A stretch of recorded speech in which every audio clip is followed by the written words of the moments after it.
Welcome to What Do You Want to Do, the show that will hopefully help you figure out what you want to do in life or reconnect you to what you love doing. Each show has a guest who is doing what they want to do, whether it's in their career or in addition to their regular job. Most importantly, we want to help you realize that no matter your age, you too can do what you want to do if you have the will to do it. Now here's your host, Leonard Caplan. My guest this week is family, but yet a stranger. A stranger, but yet, well, now you can see my fake background, but that's okay. That's cool. I like it. And it ruined my introduction, but I'm going to say it again. Do it Family, again. but somebody we've never spoken to each other before in person or anywhere, only writing on LinkedIn and all that. We found each other through DNA, and we are cousins. Holly Caplan is with us. Yes. Welcome. Thank goodness for Ancestry DNA. Who knew? It's crazy. It's crazy. Now, do you know the relationship before we get started, before we forget all about that stuff and talk about what you do? I don't know. I don't know how we came to understanding how we're related. Because your family came in through Boston and mine came in through New Orleans. Right. But somewhere along the line, I think we are both related to a man named Moshe Caplan with a K, who was born in 1795. Okay, I'm glad you have that figured out. Yeah, that goes back a lot of generations, 1795. For those Dark Shadows fans, that's when Barnabas was alive. I guess you're not a Dark Shadows fan, but anyway, you do something very, very interesting because on What Do You Want to Do, I try to encourage people to pursue their dreams and to do what they want to do what they love to do what they were meant to do. And what you do is is it safe to say you're a life coach? Yes, it is. Yeah, sure. You are a life coach. It sounds like What's My Line, the old What's My Line game. So you have a book out, and I read the book. I bought the book, and the book is called Surviving the Dick Clique. And that's the first time I've ever said that word, not meaning a man's name, on media, on radio or podcasting or television. Yes. Why don't you tell us what your book is all about and why that title? Okay, thank you for speaking the title. And you're right, you probably have never had to use those words in a sentence before. No. I wrote the book in 2017, and it's based on my time in corporate America. I was in the medical device field for years, and I was in sales and in training, and then I ultimately got promoted to a management role. And as I rose through the ranks, I realized that men and women really communicate differently, especially at that level. And I was not prepared for it. So what I started doing, Leonard, is I got into my management role. I started journaling my experiences. I would come home from meetings or get off of conference calls and think that was just kind of a strange interaction. Well, the journal turned into my book, Surviving the Dick Clique. They are my experiences in corporate America, working in a male-dominated field, my lessons that I learned from those experiences, and then my rules for other women who are right behind me coming up the ranks. Because I figured, Leonard, if I was experiencing these things, that other women would be too. And when I told my family I was going to write it, Leonard, they were like, "Are you kidding me?" When you told them the title, you mean? Yeah, the title and the title, the concept. And they said, "Don't write it. Don't title it that. And this is a bad idea." But I was like, no, you know what? Screw it. I'm going to do it anyway. I got to tell my story. So I did. And I was still in corporate America when I wrote it, Leonard. And I thought, you know what? This is probably going to be the Molotov cocktail that ends my corporate portion of my life. So through the book, or as a result of the book, what happened? I began to coach other people on how to get out of corporate America and reinvent themselves, because that is something that I had wanted to do for a really long time. And I didn't know how to do it. And I think the book was my catalyst to my own personal reinvention. I think that's why I was willing to take the risk, because I was like, I'm done. This isn't my true purpose in life. I love medical device. I appreciate business and I appreciated the type of industry I was in med device. It was cancer, but I knew that it wasn't my true purpose. Quarterly business reviews and marketing plans was not why I was here. And so throwing my heart and soul out in the book led me to why I'm really here, and that's to help other people. So the title of your book obviously suggests that there's a problem in the male-dominated world of your particular industry, but I also happen to know, because I interviewed my former assistant in my media class, her name is Claire Harrison, on another show, and she was telling me about freelancing in the movie industry and how diversity is not really prevalent in the movie industry in Massachusetts as far as freelancing, and as far as it's not really conducive to many women. It's still a male-dominated industry, at least in Massachusetts.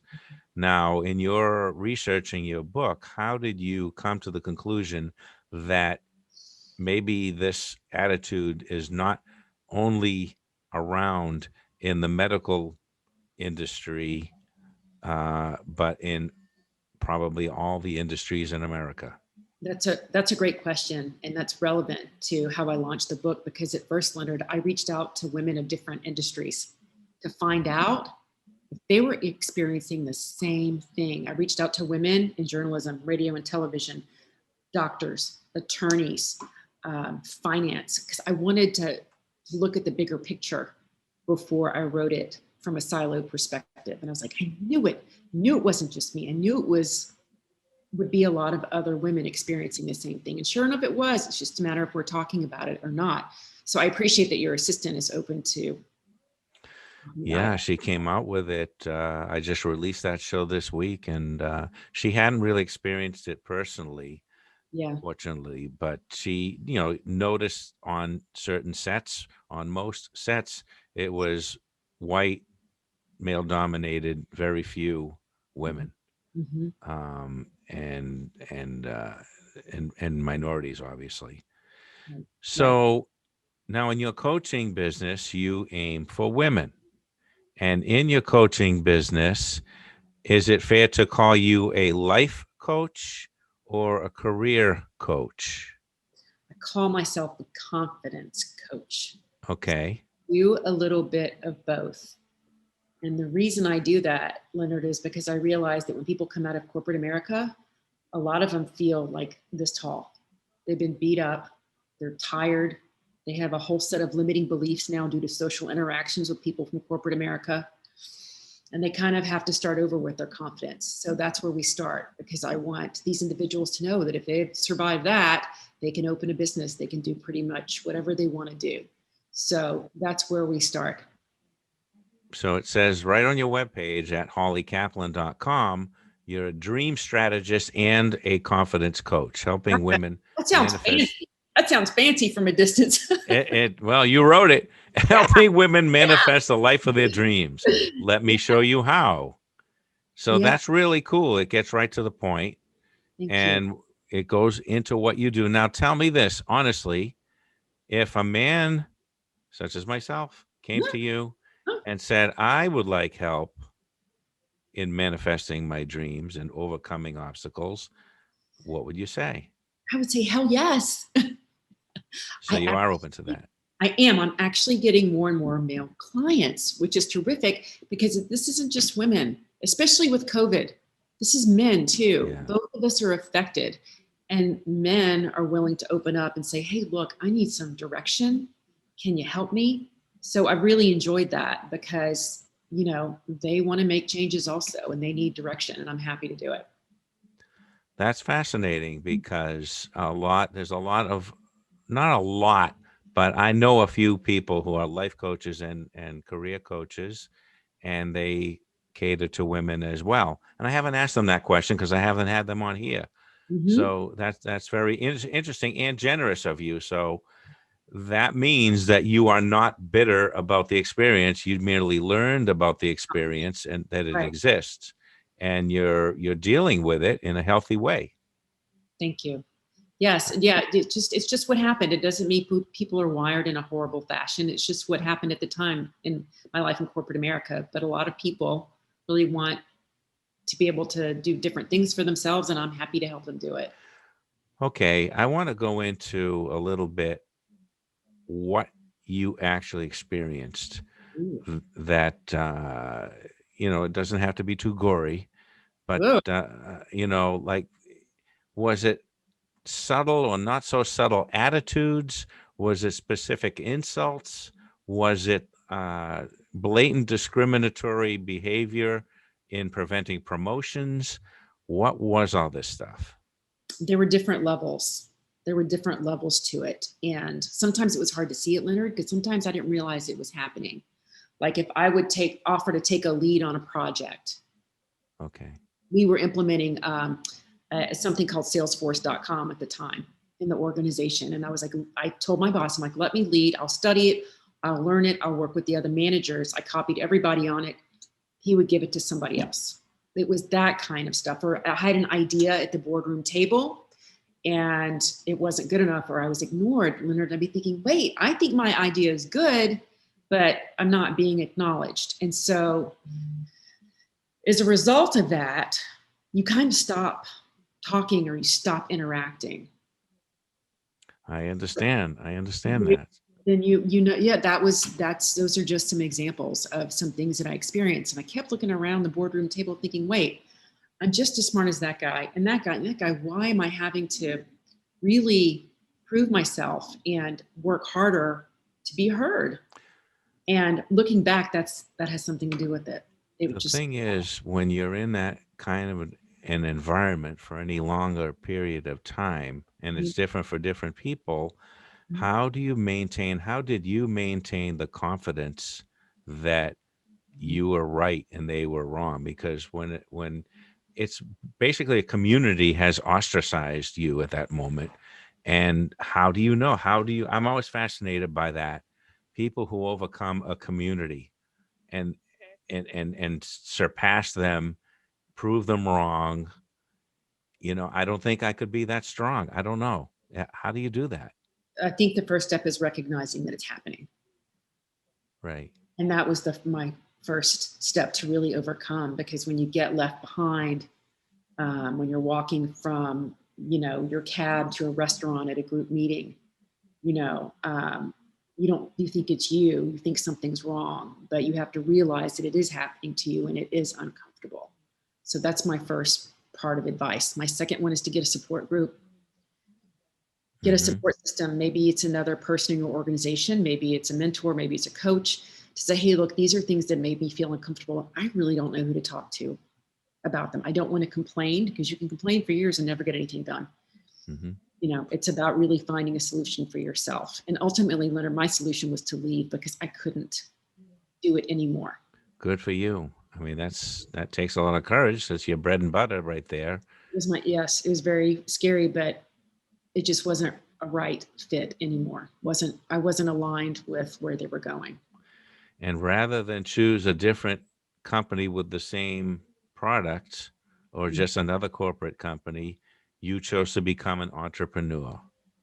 Yes, in a couple of years I did. I had 2 stops along the way, because I thought I need to build my bridge.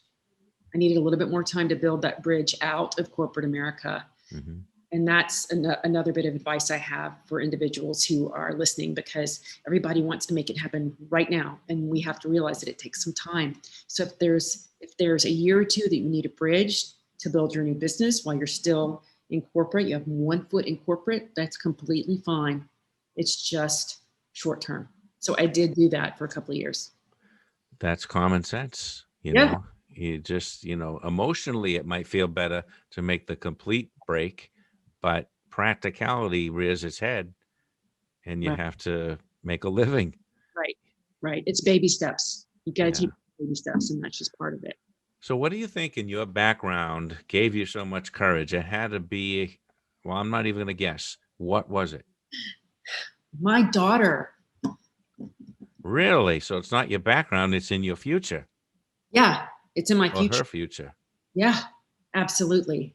Because I want her to be successful and I want her to thrive, but I don't want her to go through the things that I went through. Oh, I see. And so she is my main reason for doing it. She's the main That's reason that I do what I do today, because I want to make it better. If I don't leave a legacy, Leonard, or do something different, or be a little bit disruptive, you got to do so it. let's pretend that you have a client right now and the client is experiencing what you experienced. Mhm. What would you tell them to do for their first step? For their first step out, For I the would, first step in maybe recognizing it or confronting someone, or before they even get to the getting out. right. The first thing we would do is talk about limiting beliefs. We would talk about who has hurt them and what has made them uncomfortable. So we would isolate their points of in the timeline where they felt like there was irreversible damage. Mm-hmm. Do you know what I mean? Everybody's got a timeline. They can say, this is what happened in 1999. This is 2005. So we isolate the events and recognize how it changed them as a human being and an employee. And then we go back and we do what's called some healing letters to help them purge those experiences and help them realize how they were affected and how to overcome it. So that's the first thing that we do, because I feel like you cannot go into entrepreneurship until you've overcome some of those limiting beliefs, which leads to what's called imposter syndrome. I'm sure you've heard of it. When you begin to think you're not good enough, you don't deserve certain things because maybe that's what you were told. I've heard of it, but I've never heard it actually titled that. That's interesting. Yeah. So men and women both have it, Leonard. It doesn't discriminate. And so when you peel back the layers of the onion of their life previous to entrepreneurship, you will find that that's what's below the surface. So we start there. I'm going to tell you a little bit of my background. I'm an only child, and my parents treated me wonderfully. And my father was a chemist, and there was the expectation that I was going to be a chemist. I have no scientific or mathematical ability whatsoever. Okay. So that was always kind of like a little albatross on my back when I was a kid. They didn't do it on purpose, but parents like when their children go into what, the family business. The Caplan family, especially from the Caplan family. Let me just say that. You had that too. Yes, I did. Wow, that's interesting. Sorry, That's go ahead. So in junior high, I experienced a lot of bullying, which Oh. knocked the starch out of me. Mhm. And it made me into more of a shy person. So by the time I went to college, I tried to major in chemistry, which was like a intellectually suicidal move. And I almost flunked out.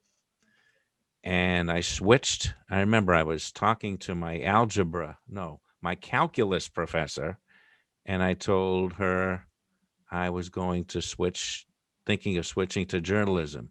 And on one of my failed tests, she wrote, "Please switch to journalism." So eventually, I didn't have the guts to do that yet, but I switched into history after I convinced my parents I'm going to flunk out, if I don't switch. I have to. I hated the ride to work, to school. That is, every morning. I was a commuter, went to Northeastern University, didn't like it, and the minute I changed into history, I loved it because I'm big into history. Then I changed to journalism. Then I think I'm calling this the damage that was done to me by the junior high people again. I couldn't interview anybody. I could not call someone and do a written interview, never mind what I'm doing now, And so it took me a lot of years to build up my confidence until I went into the television world. And then I found in cable TV, you have to be in front of the camera, in back of the camera, on top of the camera, editing everything, because you don't have enough people. There's not a big budget to do that. So to make a long story short, I started a wrestling talk show with my friend. It was the very first wrestling talk show anywhere. I make that claim, and we did it for 31 years. That's terrific. I love that. And I always wanted to be a writer, and I never, to this day, I'm very careful who I show my stuff to, and that's what it took me a lot of years to rebound from the junior high. And I say it's a junior high experience. I can't think of anything else in my background that would have knocked me down that way, Yeah. Well, I'm sorry to hear that. I am, because it hurts me to hear that, because I know Yeah. what that feels like. Yeah. That's your timeline. That was the beginning of that timeline. And but Leonard, it sounds like you were able to overcome your limiting beliefs by like showing up. Yeah. It wasn't probably the ideal way to do it, but I did it on my own, and I didn't have any counseling or anything like that. And I kind of grew out of it, I guess. Well, good for you. Well, apparently it served you well. Well, thank you. I hope so. I could start doubting myself right during this interview. No, bad timing. No, actually, I'm thinking of going just for a lark. I'm thinking of doing stand up because I've always loved comedy, and I did skits. I hid behind very strange characters, all that stuff. This is the most confessional I've ever been in front of a camera right now. Really? Yes. You had me fooled. Totally. Yeah. No. No. Well, I like to give, you're the guest, you're the important one. But I thought that in this case, my story was relevant because it has to do with what you do, And I'm not even embarrassed that my background's changing, because who cares? It's okay. It still looks great. Thank you. Thank you. So, part of why I do this show is to encourage people to do what they want to do, whether it is behind the scenes or part-time. They don't have to give it up for a career, which is the same thing that you're saying at first. Pursue the hobby, pick up the guitar again, pick up the piano. Well, can't pick it up. That would be funny though. And just you'll be a lot happier whatever career that you have, even if you don't give up your bread and butter, your golden handcuffs, Right. to do it. If you're doing it at least in some way, the thing that you love to do, you're going to be a happy person. You're going to feel fulfilled. Yeah. And that's funny that you say that, because when I coach my clients, part of it is saying, who were you when you were 7 to 10 years old? Like, what was important to you when you were that age? What did you like to do? That's it. Isn't it? That's it. That's, and I see it in my students. You do? I used to teach drama, 6th, 7th, and 8th grade drama. Mm-hmm. And in the 6th grade drama class, I saw my own past in those kids, the way they acted, the way. Now, bullying in 2020, well, this was back in 2016, 2017. Bullying back then is in this day not an accepted thing socially, but damn, those kids find a way to do it very, very subtly. And when I'm watching, like when they're doing group work, and I saw this one kid, I knew he was bullying the other kids because the other kid was crying. These are two boys, and I couldn't catch him doing it. I just, how something's going on, but you can't pin it down and charge them with anything, Right. But it was amazing to watch it, and I think that actually helped me as well. Any vestiges I had of inferiority, when I saw that on the 12-year-old kid scale of today, it opened my eyes to, like, we exaggerate what happened to us in our own minds because of our emotions. The act in itself, or the name in itself, or whatever it is not as harmful as what you make it to be in your mind, the way you react to it. Right.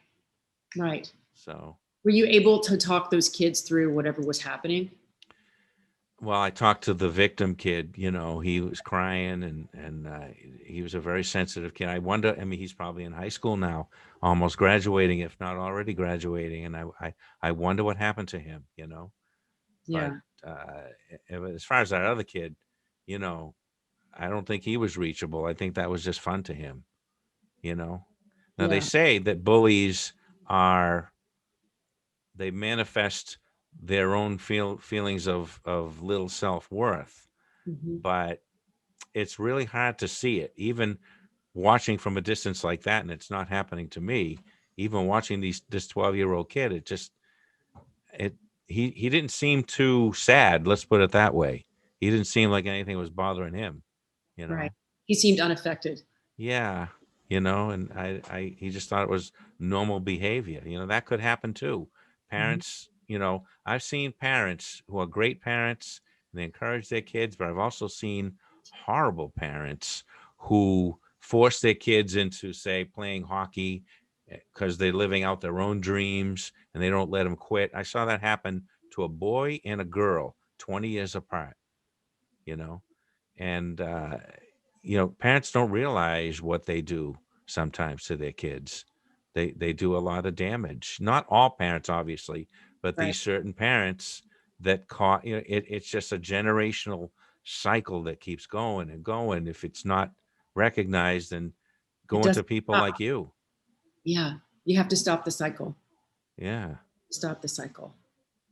it's unbelievable. Yes, that's a whole other conversation right there. It is. It is. Well, I steered it back to you because that's what you do. You help people who Yeah. might have gone through things like that. Yeah, they have, because everything that you're saying about your childhood and then watching these kids grow it are those social interactions that change us. Hmm. It's how we handle it emotionally. It's what we carry with us. We can't get out of our heads without help, typically.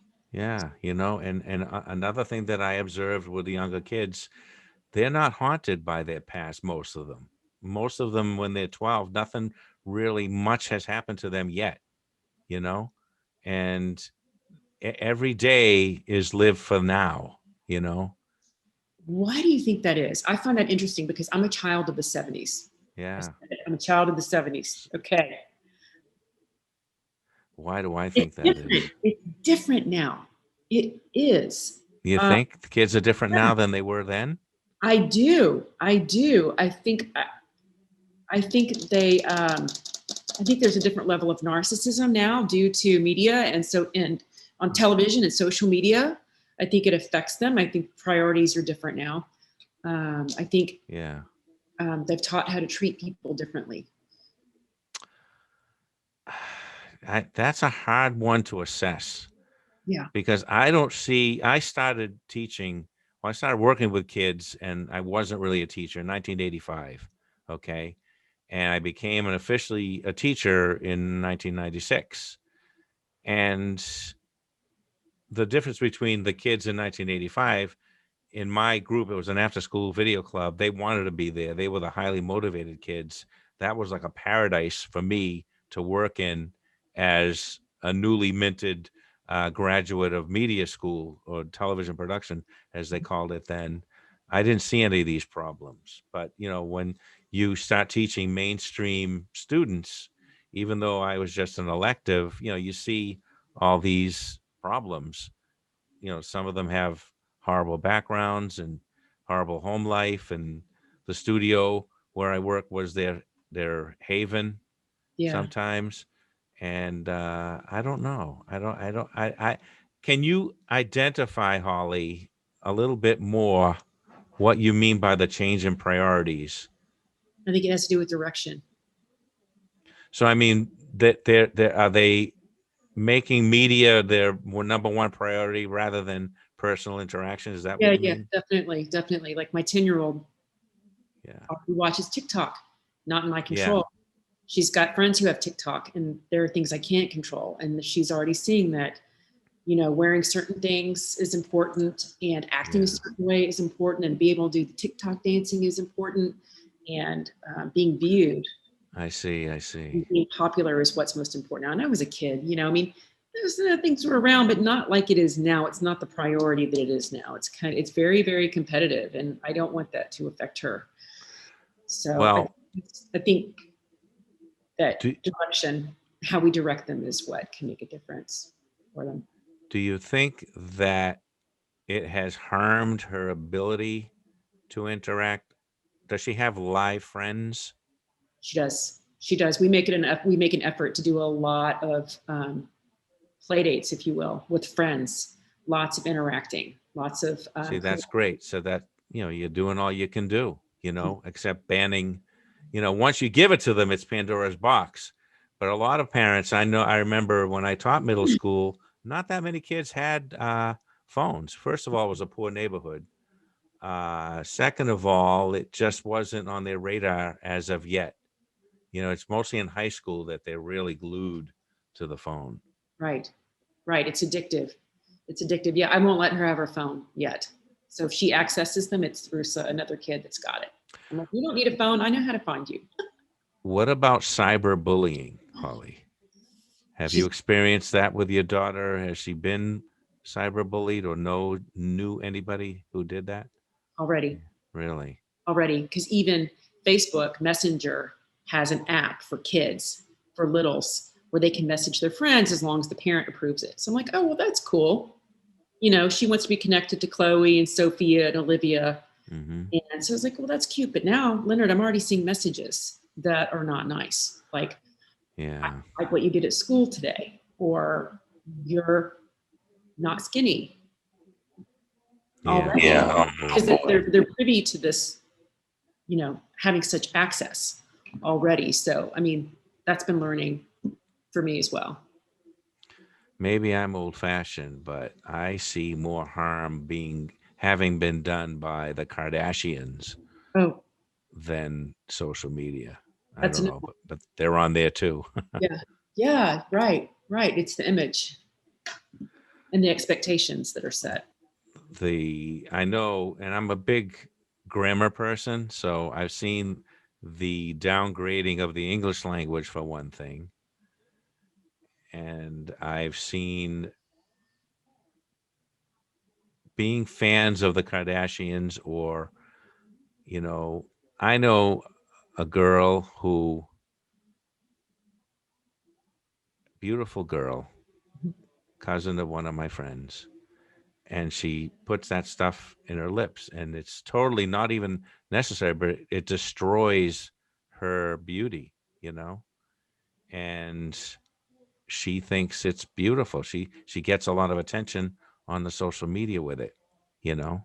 See, exactly, Yeah. exactly. I'm totally with you. You see the cascade. Yeah, it's awful. Yeah, it's sad, I you know. know. I know. And they have butt implants now, and it's just human beings are a very imitative species, I think. Right. You Right. know, and I never realized that before.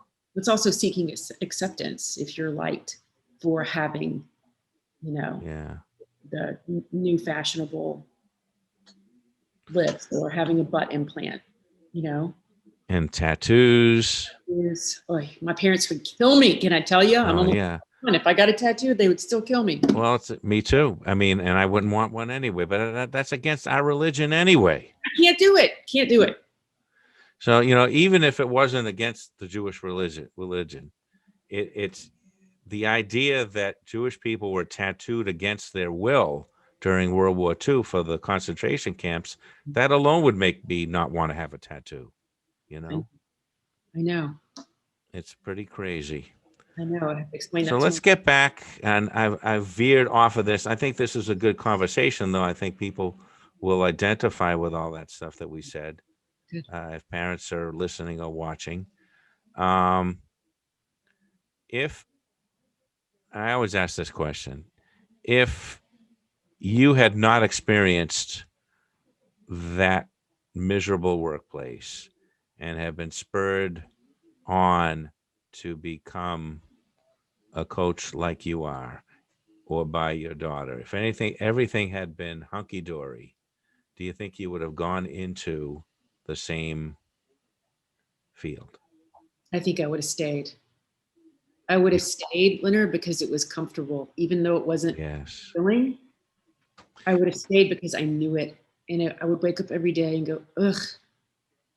That's a really good, honest answer, because that's what most people would do, you know? Here, it's even though it's not fulfilling, it's easier to stay and stay with what's known instead of going to the unknown. Yeah. Mhm.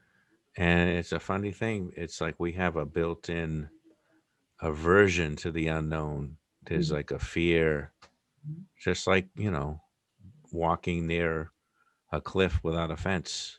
Mhm. You know you're probably not going to fall off, but you can actually make yourself fall off. Right, exactly. Just move an inch over. But if you Yeah. don't do it, you'll never, if you don't take the risk, and I don't want you to jump off a cliff, but you'll never know what you Right. make happen for yourself. So why don't you tell the viewers and the listeners where you are, how they can reach you, and what they should do if they think they need your help? Thank you for asking that. The best way to reach me is through my website at hollykaplan.com. Kaplan with the C, as Leonard knows. Of course. Looks And, better that way. well, yes, it does, of course. I'm also on LinkedIn, very, very active on LinkedIn. So you can find me under my name on LinkedIn also. And I do Instagram and I do the Facebook, but I would say website and LinkedIn is where I'm easily found. Great. So what should they do if they think they need your kind of help? Reach out. Do not be afraid. Let's talk about it and figure out how we can move forward together. Because in my heart, I feel like everybody deserves to have that. And sometimes they just need a coach and direction to do it. And if they want to do it, I'll send them a consultation form to make sure that we're a right match and we can do it together. And do you have consultations like video chats like this? Why, yes, I do. Uh-huh. I do them almost every day. I love them. Wow. It's terrific. I actually like doing this better because you can see their reactions and their emotion, and And they would pay more attention probably this way than in person sometimes. They can always look away in person. Right. Or avert their eyes or something. Right. I'm like, no, You I can't. The only way you can hide, here's how my kids hide they hide from me, or they hide like this. I see the tops of their heads like this. Okay. Serious?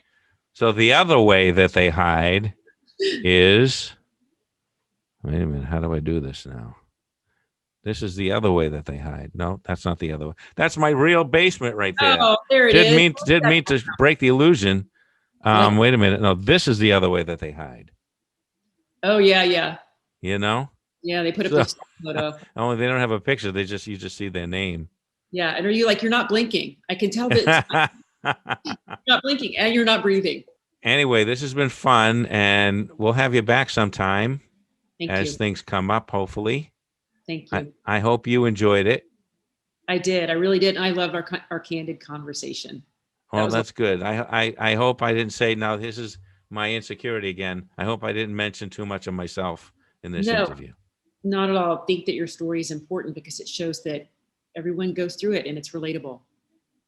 That's what I'm hoping. But, I feel self-indulgent when I do it, No, don't feel self-indulgent. That's why I haven't really done the whole story. It's because you're the interviewer. Thank you. My mother used to watch American Bandstand, and the first person I noticed with a microphone was Dick Clique. So I would take a nutcracker and I would practice like with this when I was a little kid. So that I never forgot that. And that's what you're supposed to do. Yeah. This is it. Yeah. And my grandfather used to tell me stories, and I would try to write them down, and I would call it a book. And that's what I'm doing now. And I have mentioned that a few times because that's like the most important thing for me right now is my science fiction book that I've been writing since 2012. That's awesome. Yeah. So that's terrific. That's a big deal, Leonard. It is. It is. Well, thank you for joining me here. And, I've had a co-host for like 30 years, and I'm always saying, thanks for joining us. I'm just only now, after 19 shows, getting used to saying, thanks for being with me. Well, I enjoy being with you. Thank you. Me too. You did a great job asking questions, and thank you for making this topic relevant. Thank you very much. And we'll be right back with more of my comments after this. Thanks for joining me here on What Do You Want to Do? This was a little bit different. I talked a lot about myself, but it seemed relevant to the subject matter because we all have our foibles and weaknesses and vulnerabilities. And Holly Caplan is the type of person that is safe to talk to, I would venture to say. So until next time, join me again next week for another edition. And until then, what do you want to do?